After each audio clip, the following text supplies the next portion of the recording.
5,000 ton diesel নিয়ে কি BNP গায়ে ঢালবে? বর্তমান বিএনপি সরকারও নাকি ভারতের তালে তাল মিলিয়ে এগিয়ে চলেছে। ভারতেরও কিন্তু স্বার্থ আছে বাংলাদেশের পাশে থাকার ভৌগোলিক কারণে। আমাদের দেশটা কিন্তু হিন্দুত্ববাদের দেশ না। যারা বলে তাদের বিরুদ্ধে কথা বলার ভারতবর্ষ অনেক লোক রয়েছে। এখনো 1 মাস হয়নি নতুন সরকার বাংলাদেশে ক্ষমতায় এসছে, এর মধ্যেই ভারত বাংলাদেশ দুদেশের কূটনৈতিক সম্পর্ক একাধিক ইতিবাচক পদক্ষেপ পথে এগিয়ে চলেছে। একাধিক ক্ষেত্রে কূটনৈতিক সাফল্য আমরা লক্ষ্য করছি। এর অতি সম্প্রতি উদাহরণ হচ্ছে বাংলাদেশের সেনা গোয়েন্দা প্রধানের ভারতে এসে ভারতের গোয়েন্দা প্রধানের সঙ্গে বৈঠক। কিন্তু এই বিষয়টি নিয়েই ইতিমধ্যে শুরু হয়ে গেছে কূটনৈতিক জল্পনা। কিছু মানুষের অভিযোগ করছেন সেই আওয়ামী লীগের মতনই বর্তমান বিএনপি সরকারও নাকি ভারতের তালে তাল মিলিয়ে এগিয়ে চলেছে। তাহলে কি যারাই বাংলাদেশে ক্ষমতায় আসবে এবং নয়াদিল্লির সঙ্গে বন্ধুত্বের সম্পর্কে এগিয়ে যাবে তারাই বাংলাদেশের শত্রু, বা তাদের বিরুদ্ধেই বাংলাদেশের কিছু কোটানকোট অশুভ শক্তি অপপ্রচার শুরু করবে? মানে তারা কি চায় না ভারতের সঙ্গে সম্পর্ক ভালো হোক, নাকি ভারতকে বাদ দিয়ে বাংলাদেশে উন্নয়ন সম্ভব? বাংলাদেশকে বাদ দিয়ে কি ভারতের মানুষের বেঁচে থাকা সম্ভব, না বাংলাদেশকে বাদ দিয়ে ভারতের? এই পুরো সামগ্রিক বিষয় নিয়ে আলোচনার জন্য আজকের আমাদের সঙ্গে রয়েছেন প্রথম কলকাতার ডেপুটি এডিটর পরমাশিস ঘোষ রায়। পরমাশিস, আপনাকে স্বাগত। পরমাশিস, যে বিষয়টা সবার আগে বলতে হয়, বাংলাদেশের সেনা গোয়েন্দা প্রধানের ভারতে আসা, উনি এসছিলেন খুব সম্ভবত চিকিৎসার জন্য, কিন্তু চিকিৎসার জন্য এলেও পরবর্তীকালে তিনি ভারতের রয়ের প্রধানের সঙ্গে বৈঠক করেন এবং আরো গুরুত্বপূর্ণ বৈঠক সারেন। এই বৈঠকের পরই কিছু মহল থেকে অভিযোগ করা হচ্ছে সেই বিএনপিও নাকি ভারতের সঙ্গে একটা মিলিচুলি ভাবে করছে এবং তারা বাংলাদেশের বিরোধী, বাংলাদেশের উন্নয়ন বিরোধী। কিভাবে দেখছেন এই বিষয়টা?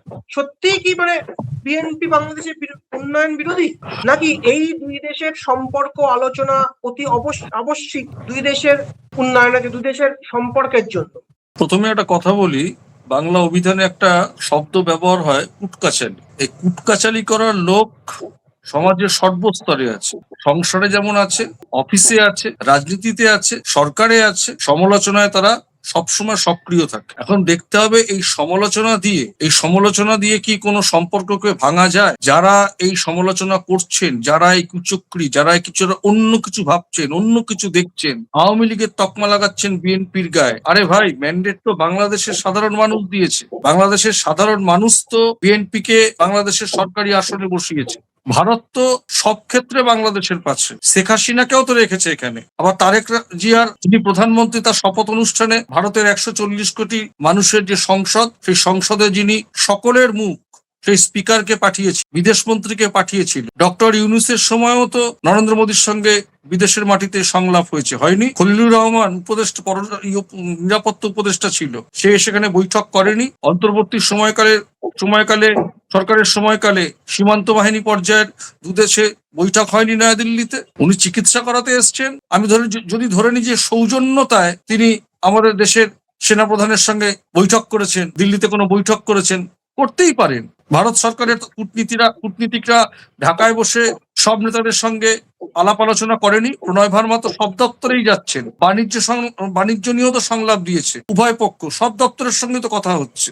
দেশটাকে সুন্দরভাবে এগিয়ে নিয়ে যাওয়ার জন্য আপনারাই বলেন, অনেকেই বলেন যে অবশ্যই ভারতীয় সীমান্ত বাহিনীর প্রতি একটা অভিযোগ রয়েছে। সেই অভিযোগ নিয়েও যদি কথা বলা যায়, যে গতকালকে যে প্রসঙ্গে কথা বলছিলাম, যে হাদি হত্যা যারা দুজন অভিযুক্ত, ভারত আশ্রয় দেয়। ভারত তো ধরে দেখিয়ে দিয়েছে সীমান্ত পর্যায়ে বিডিআর এবং সীমান্ত পর্যায়ে যদি সমন্বয় রেখে কাজ করে, তাহলে এরকম কোনো দুষ্কৃতী বর্ডার দিয়ে ঢুকতে পারবে? তো এই সিদ্ধান্ত, এই আলাপ আলোচনা, একটা নতুন সরকার এসছে, একটা নতুন সরকার, একটা নতুন দল, নতুন সরকারে এসছে। একসময় তারা ছিল, 15 বছরের গ্যাপিং, সব জায়গায় তো বিষয়টা সানিয়ে নিতে হবে, আবার আলাপ আলোচনা করে নিতে হবে।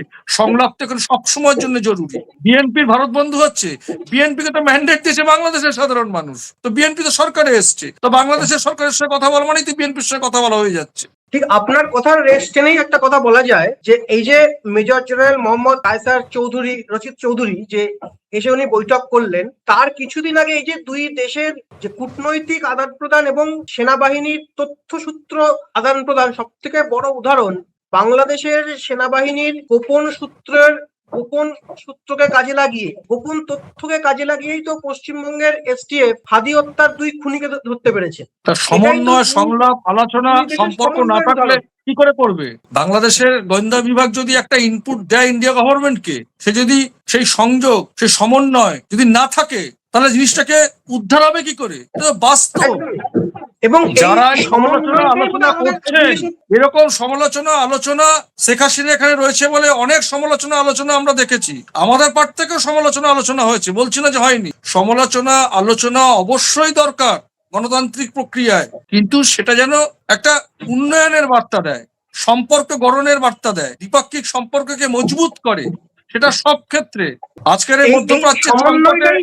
আজকের এই মধ্যপ্রাচ্যের সংকটে ধরো ওদেশের পেট্রোলিয়াম মন্ত্রী আমাদের দেশের পেট্রোলিয়াম মন্ত্রীকে ফোন করলো বাংলাদেশের থেকে, তাহলে কি বিএনপি বন্ধ হয়ে গেল? ভারত সরকার করবেই তো ফোনটা। পুরনো চুক্তির বাস্তবায়ন তো হলো, 5,000 টন ডিজেল তো গেল, এটাই তো পাশে থাকার বার্তা। বিএনপির পাশে রয়েছে ভারত সরকার।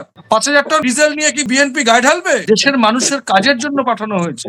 সরকারে কারা রয়েছে? বিএনপি ক্ষমতায় রয়েছে। এগুলো বুঝতে হবে, বাস্তবতাটাকে বুঝতে হবে, বুঝে কথা বলতে হবে। অকারণে বিদ্বেষ, অকারণে টানাপোড়েন কথাবার্তা, অকারণে কুটকাচালি, অকারণে সমাজ মাধ্যমে কিছু প্রতিক্রিয়া গণমাধ্যমে সেটা লেখা হবে, মানুষ পড়বে, এটাকে সম্পর্ক এতে গড়ে না, এতে সম্পর্ক ভাঙে। কিন্তু এই ভাঙানোর মধ্য দিয়েও কিন্তু একটা দেশ গড়া যায়, সেটা কিন্তু বাংলাদেশের সাধারণ মানুষ 12ই ফেব্রুয়ারি দেখিয়ে দিয়েছে। বাংলাদেশের মানুষ জানে কোনটা ঠিক কোনটা বেঠিক, সেই জন্যই আমরা গণ অভ্যুত্থান দেখেছিলাম।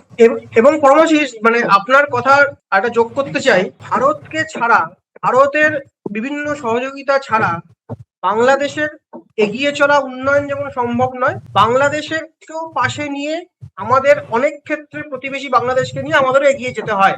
আমরাও অনেক ক্ষেত্রে বাংলাদেশের উপর নির্ভরশীল। আমরা দেখো, ব্যক্তিগত। একটা কথা তোমাকে এখানে আগেই বলে নি, কোনো কিছুই কোনো কিছুর জন্য কিন্তু আটকে থাকে না, এটা কিন্তু মানতে হবে। ভারতেরও কিন্তু স্বার্থ আছে বাংলাদেশের একদম। পাশে থাকার ভৌগোলিক কারণে, এটা কিন্তু মানতে হবে। অবশ্যই। আজকে যদি আমাদের কাছ থেকে তারা না পায়, অন্য কারোর কাছ থেকে নেবে। কিন্তু বাংলাদেশের সঙ্গে ভারতের যে সম্পর্ক, ভৌগোলিক সম্পর্ক, হৃদয়ের সম্পর্ক, আত্মার সম্পর্ক, আমাদের বিদেশ মন্ত্রক বলেছে ডিএনএ সম্পর্ক। আমার আমরা কাছে আমার জল বাড়িতে কোনো থেকে অতিথি সীমান্ত চলে সব দিক আসলে, থেকে আমার একে বাড়িতে অপরের কোনো সঙ্গে অতিথি চলে নির্ভরশীল। আসলে বা কেউ চলে আসলে রাত বেরাতে, আমার যদি একটা গাড়ির দরকার হয়, আমি কিন্তু দূরে কোনো কোথাও যাবো না, পাশের বাড়ির থেকে আপনার গাড়িটা একটু 2 হুইলারটা দেবেন, এই বাস্তবতা দিয়ে ভাবতে হবে। সেও কিন্তু আমার সঙ্গে, আমার বাড়িতে বিপদ হলে সেই কিন্তু দৌড়ে আসতে পারে, দূর থেকে কেউ আসবে না। এই জন্য আমরা খুব আমাদের চলমান জীবনে আমরা আত্মীয় স্বজন আসলে আত্মীয় স্বজনরা বলে যায়, দেখুন আপনারা তো কাছে আছেন, একটু দেখবেন, আমরা খবর পাবো তারপর আসবো। মানে একদমই, মানে জল স্থল থেকে বাণিজ্য সব ক্ষেত্রেই এবং সীমান্ত সব ক্ষেত্রেই যেন দুই দেশের ওপর সঙ্গে নিয়ে চলার বার্তা। অবশ্যই, যদি আমরা অবশ্যই, এবং এখন এটা যদি হওয়া উচিত, এটা জারি থাকা উচিত। যারা আজকে বলছেন যে বিএনপির নতুন সেনাপ্রধান, নতুন দায়িত্বপ্রাপ্ত মেজর ভারতের সঙ্গে বৈঠক করেছেন, সেটা অন্যায়, তাদেরও নিশ্চয়ই মনে রাখতে হবে 30শে ডিসেম্বর কিন্তু জলচুক্তিটা বন্ধ হচ্ছে।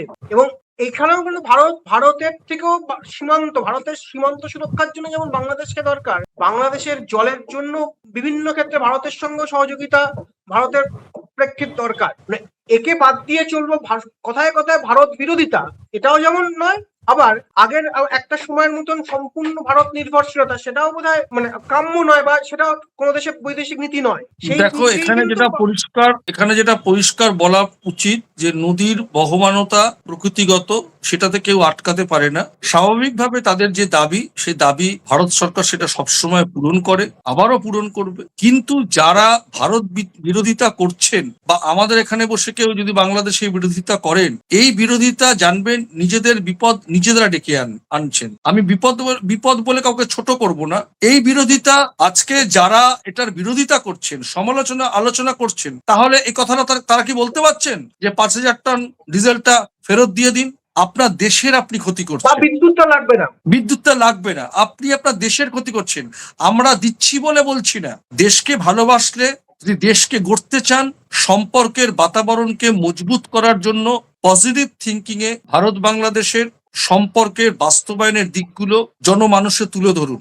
ধর্ম আপনার, ধর্ম যার যার, শেষে সবাই ধর্মটা পালন করুন। কিন্তু জীবন, সমাজ, উন্নয়ন, দেশ গড়া, এটা ধর্ম দিয়ে হয় না। সেটা ভারতের পক্ষেও তাই, বাংলাদেশের পক্ষেও তাই। আমাদের দেশটা কিন্তু হিন্দুত্ববাদের দেশ না। যারা বলে তাদের বিরুদ্ধে কথা বলার ভারতবর্ষ অনেক লোক রয়েছে, অনেক রাজনৈতিক দল রয়েছে। দেশটার নাম ভারতবর্ষ, ধর্মনিরপেক্ষ দেশ। কিন্তু বাংলাদেশের মানুষও কিন্তু 12ই ফেব্রুয়ারি সেই ম্যান্ডেটটাই দিয়েছে যে দেশটার নাম বাংলাদেশ, ধর্মনিরপেক্ষ দেশ। একদমই পরমাশিস, কোনো একার পক্ষে, কোনো দেশের একার পক্ষে কোনো কিছু করা সম্ভব নয়। সকলকে সকলের দরকার, কথাতেই আছে সকলের তরে সকলে আমরা, প্রত্যেকে আমরা পরের তরে। এটা যেমন একদম। আমাদের নিজের ব্যারিয়ারের মধ্যে যেমন বলা হয়, এটা যদি দেশের মধ্যে বলা হয়, এটা যদি প্রতিবেশী দেশের জন্য বলা হয়, এটা যদি গোটা বিশ্বের জন্য বলা হয়, তাহলেই আমরা এক থাকতে পারবো, তাহলেই আমরা এই মধ্যপ্রাচ্যের যুদ্ধ ঠেকাতে পারবো। ঠিক এখানটাই এই একে অপরের সঙ্গে হাত মিলিয়ে চলার বার্তাই বোধহয় দিল্লি এবং ঢাকা বারবার দিয়ে আসছেন। এই বার্তা নিয়েই বোধহয় বাংলাদেশের কূটনৈতিক দূত হিসেবে গোয়েন্দা প্রধানের আসা বা আমাদের মাননীয় স্পিকারের বাংলাদেশ সফর যাওয়া, এই ভ্রাতৃত্বের এই মৈত্রী বন্ধনকে এগিয়ে নিয়ে যাওয়াই বোধহয় আমাদের একমাত্র উদ্দেশ্য হওয়া উচিত। কিছু অশুভ শক্তি হয়তো এর বিরোধিতা করছেন, কিছু চক্রান্ত করছেন, হয়তো সাময়িক এটা নিশ্চয়ই কেটে যাবে, কালো কেটে গেলেই তো সাদা আসে। আমরা আশাবাদী এই যারা চক্রান্ত করছেন, যারা নিজেরা সবসময় একটা চক্রান্ত করে কোনো দেশের উন্নয়নের বিরোধিতা করছেন, এর বিরুদ্ধে আমরা সরব ছিলাম, সরব আছি, সরব থাকবো। আর আমরা বারবার আমাদের আওয়াজ থাকবে মৈত্রীর জন্য, দুই দেশের মানুষের ভ্রাতৃত্বের বন্ধন আরো দৃঢ় করার জন্য। আমাদের একদম। এই প্রচেষ্টার সঙ্গে আপনারা আপনাদের মতামত জানান, কিভাবে আমরা আমাদের এই উদ্যোগকে এগিয়ে নিয়ে যেতে পারি। আপনারা আপনাদের পরামর্শ দিন, কমেন্ট সেকশনে লিখুন। আর সাবস্ক্রাইব করা না থাকলে সাবস্ক্রাইব করুন প্রথম কলকাতা। আজকে অনেক ধন্যবাদ পরমাশি। নমস্কার।